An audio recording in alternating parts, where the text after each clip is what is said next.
नमस्कार हमारे प्यारे मित्रों। आज हम आपको मात्र 25 क्वेश्चंस का रिवीजन करा रहे हैं। इसमें थोड़ा सा कुछ क्वेश्चनों में विवादित भी हैं, तो आप इनको हमारे कमेंट्स बॉक्स पे बताइएगा क्या विवाद सही है गलत है। तो इनको आपको ध्यान से सुनिएगा। और ये सारे के सारे क्वेश्चन आपको प्रमुख अध्यापकीय शिक्षा में आएंगे, आने वाले हैं और सारे के सारे आए हुए हैं। तो आप ध्यान से सुनिए और अपनी तैयारी जारी रखिए। सुनिए। नमस्कार। कल आपको 100 तक क्वेश्चन पढ़ाए थे, आज 100 से आगे आपको क्वेश्चन पढ़ा रहे हैं। मैं अरविंद मिश्रा। आज आपको सुपर टेट असिस्टेंट प्रोफेसर प्रवक्ता है नेक्स्ट क्वेश्चन बताने जा रहे हैं। ध्यान सुनिए और देखिए, अपनी तैयारी जारी रखिए। पहला क्वेश्चन है, मापन की व्यक्तिनिष्ठ विधि कौन सी होती है। आपको हमने मापन की विधियों के अंतर्गत बताया था 3 विधियां होती हैं, व्यक्तिनिष्ठ, वस्तुनिष्ठ और प्रक्षेपीय।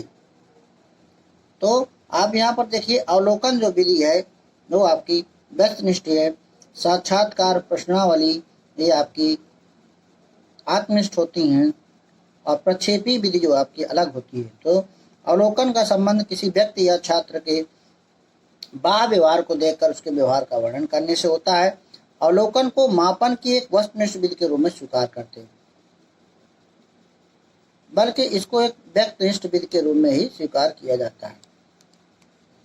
व्यक्तिनिष्ठ रूप ही स्वीकार किया जाता है, नहीं वाला यहाँ पर गलत है। अगला क्वेश्चन है, कौन सा केंद्रीय प्रवृत्ति का मापन नहीं है। तो यहाँ पर मानक विचलन केंद्रीय प्रवृत्ति का मापन नहीं है। अगला क्वेश्चन है, ये देख लीजिए, केंद्रीय प्रवृत्ति मान में ऐसा प्राप्तांक ज्ञात किया जाता है जो संपूर्ण समूह के प्राप्तांकों का प्रतिनिधित्व कर सके। इसमें साधारणतः केंद्रीय प्रवृत्ति के तीनों मानों बहुलांक, मध्यांक और मध्यमान का प्रयोग किया जाता है। सहसंबंध का गुणांक हमेशा क्या होता है, जो है धनात्मक और ऋणात्मक दोनों होता है। -1 से लेकर 0 को लेते हुए +1 तक होता है।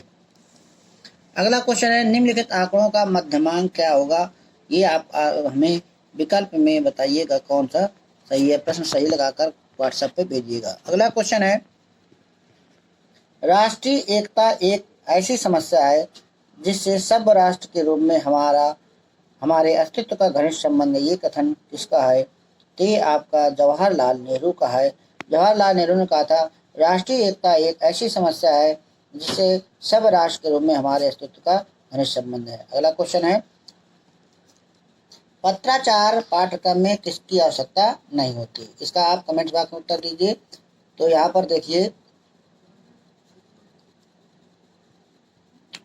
डी विकल्प सही है। यहाँ पर नियमित कक्षा नहीं होती है, बाकी सब होती हैं। अगला क्वेश्चन है, बेसिक शिक्षा का कौन सा मुख्य सिद्धांत नहीं है। तो यहाँ पर देखिए, साहित्य शिक्षण बेसिक शिक्षा का मुख्य सिद्धांत नहीं है। समवाय पद्धति होती है, स्वावलंबन होता है, शिल्प केंद्रित शिक्षण होता है। ये समवाय पद्धति क्या होती है, ये हमको लिख कर बताइएगा। गांधी जी की बेसिक शिक्षा के मुख्य सिद्धांत इस प्रकार है, निःशुल्क एवं अनिवार्य शिक्षा, शिक्षा का माध्यम मातृभाषा, स्वावलंबन, समवाय पद्धति, शिल्प केंद्रित शिक्षण, वर्ग भेद समाप्त करना, शिक्षा का आधार अहिंसा। इस प्रकार इन्होंने बेसिक के आधार के मूलभूत सिद्धांत बताए। तो ये बहुत ही अच्छे क्वेश्चन है, आप पूरा डिस्क्रिप्शन भी दिया जा रहा है। अगला है, प्रयोजनवाद का जन्म स्थान कहाँ है। तो प्रयोजनवाद आप जानते हैं, प्रयोजनवाद के जन्मदाता कौन है, जॉन डीवी है। और कहीं पर जो है सेंट पियर्स को भी लिखा है। तो इस जॉन डीवी कहाँ के थे, आपको पता होना चाहिए। ये अमेरिका के जो है दर्शन शास्त्री थे और सेंडर्स पियर्स भी का नाम माना जाता है। अब ज़्यादातर जो है डीवी का ही नाम प्रमुख है। अगला क्वेश्चन है, निम्नलिखित में से कौन सा दर्शन वेदों की सत्ता को मानता है। तो वेद जहाँ बात आए तो आप जो है सांग दर्शन को जो है वेदों की सत्ता को मानता है। और सांग दर्शन के प्रतिपादन कपिल मुनि ने किया था। ये बहुत ही अच्छा क्वेश्चन है। अगला क्वेश्चन, संस्कृत शब्द की व्युत्पत्ति किस शब्द तो है। संस्कृत जो है आपका संस्कार है, संस्कृति शब्द व्युत्पत्ति संस्कार शब्द से। अगला क्वेश्चन, इसका उत्तर बताइएगा। समाजीकरण और वैश्विक व्यक्तिकरण एक ही प्रक्रिया के 2 पहलू हैं, ये किसने कहा था? मैकाइवर ने, स्पेंसर ने, कांट ने, हीगल ने। जल्दी से कमेंट बॉक्स में उत्तर लिखिए। तो इसका विकल्प है ए। मैकाइवर के अनुसार समाजीकरण और व्यक्तिकरण एक ही प्रक्रिया के दो पहलू हैं। अगला क्वेश्चन है, बहुत अच्छा, भारत का संविधान कब अंगीकार किया गया था? आपको याद होगा कि 26 जनवरी 1950 को ही हमारा भारत का संविधान लागू हुआ था और 26 जनवरी 1949 को जो है, यहाँ पर बी विकल्प दे रहे हैं, तो 26 जनवरी 1950 को जो है भारत का संविधान जो है स्वीकार किया गया था, ये लागू हुआ था और 26 नवंबर 1949 को प्रवर्तित कर दिया गया था। इसका जो भी है आप सही ढंग से हमारे कमेंट्स बॉक्स में बताइएगा। अगला क्वेश्चन है, शिक्षा के समान अवसर से क्या तात्पर्य है? सबको समान शिक्षा मिले, सबको शिक्षा प्राप्त करने का समान अवसर मिले, तो यहाँ पर आपको बी विकल्प ही सही है, सबको शिक्षा प्राप्त करने के समान अवसर मिले। अगला क्वेश्चन है, विश्वविद्यालय के दिन प्रतिदिन का प्रशासन चलाने का उत्तरदायित्व किसका है? तो ये सभी का है, सीनेट का, सिंडिकेट का, विद्वत का। ये बहुत ही इंपॉर्टेंट क्वेश्चन है। विश्वविद्यालय के दिन प्रतिदिन का प्रशासन चलाने का उत्तरदायित्व सीनेट, सिंडिकेट, विद्वत, प्रशासनिक अधिकारी तथा विश्वविद्यालय के समिति लिपिक एक की होती है। अगला क्वेश्चन, न्यूनतम अधिगम स्तर को किस समिति ने दक्षताओं की अपेक्षित प्राप्त के रूप में परिभाषित किया है? तो यहाँ पर दवे समिति ने जो है इसको परिभाषित किया था, याद कर लीजिए, बहुत ही इंपॉर्टेंट क्वेश्चन है ये। अगला क्वेश्चन है, पुस्तकीय शिक्षा का विरोध किस दार्शनिक विचारधारा ने किया? आप ध्यान रखिए, तो रूसो जो है पुस्तकीय शिक्षा का हमेशा विरोध करते आए हैं। अगला क्वेश्चन, शिक्षा जीवन के लिए तैयारी नहीं है, अपितु ये स्वयं जीवन है, ये किसने कहा है? तो ये रॉस महोदय ने कहा था, शिक्षा जीवन के लिए तैयारी नहीं है, अपितु ये स्वयं जीवन है। अगला क्वेश्चन देखिए, मूल्य पूर्व निर्धारित नहीं होता है, ये विचार किस दार्शनिक का मत है? तो ये प्रयोजनवादियों का मत है। प्रयोजनवादी निश्चित मूल्यों और आदर्शों में विश्वास नहीं करते, इसलिए वे मनुष्य के लिए कोई निश्चित आचार संहिता नहीं बनाते। इनका स्पष्टीकरण है कि मनुष्य जीवन में निरंतर परिवर्तित होता रहता है, इसलिए उसके मूल्यों को पूर्ण निर्धारित नहीं किया जा सकता। अगला क्वेश्चन है, आंतरिक एवं स्व अनुशासन पर बल कौन सी दार्शनिक विचारधारा देती है?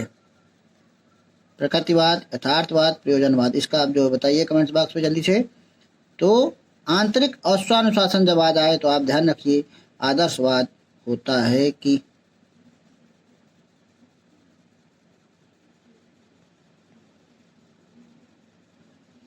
यहाँ कह रहे हैं प्रयोजनवादी विचारकों के अनुसार आंतरिक एवं स्वानुशासन पर बल देते हैं।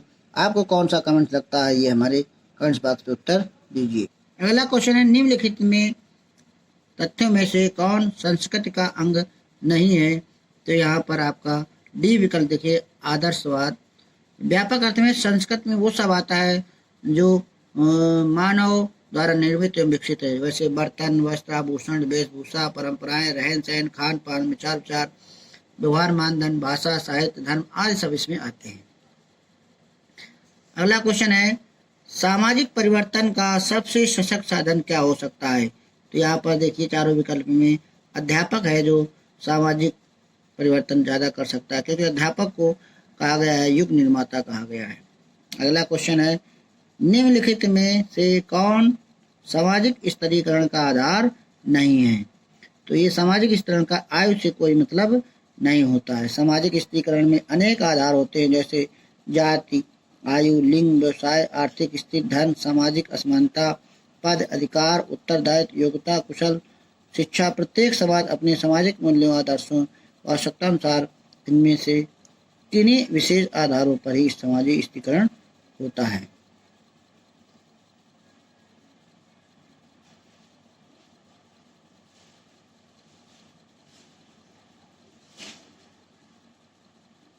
तो यहाँ पर जो है सामाजिक स्थिरीकरण का आधार नहीं है, तो यहाँ पर आपका डी विकल्प धर्म सही लग रहा है। आप जैसा हो कमेंट बॉक्स में बताइएगा। अगला क्वेश्चन है, धार्मिक व नैतिक शिक्षा के लिए बनाई गई समिति के अध्यक्ष कौन थे? तो इसके धार्मिक और नैतिक शिक्षा समिति का गठन भारत सरकार ने 1950 में श्री प्रकाश जी की अध्यक्षता में किया था। इस समिति ने रिपोर्ट जनवरी 1960 में प्रस्तुत की थी। उत्तर प्रदेश में कितने मुक्त विश्वविद्यालय हैं, ये बताइएगा। तो उत्तर प्रदेश में आपको पता होना चाहिए कि एक ही है, राजर्षि टंडन मुक्त विश्वविद्यालय, जिसकी स्थापना 1999 में की थी। अभी हाल ही में करंट अफेयर का इसके जो है नए कुलपति बनाए गए हैं, वो बताइए कौन बनाए गए हैं या बनाए गए हैं, हमारे कमेंट्स बॉक्स से बताइए। और लास्ट क्वेश्चन है, मैं शिक्षा के साहित्यिक पक्ष की अपेक्षा सांस्कृतिक पक्ष को अधिक महत्व देता हूँ, ये कथन किस शिक्षा शास्त्री ने लिया है, आप बताइए। तो यहाँ पर आपका पहला विकल्प सही है। रविन्द्रनाथ टैगोर के अनुसार मैं शिक्षा के साहित्यिक पक्ष की अपेक्षा सांस्कृतिक पक्ष को अधिक महत्व देता हूँ। इस प्रकार आज ने 25 क्वेश्चन पढ़े। बहुत बहुत थैंक यू, धन्यवाद, नमस्कार।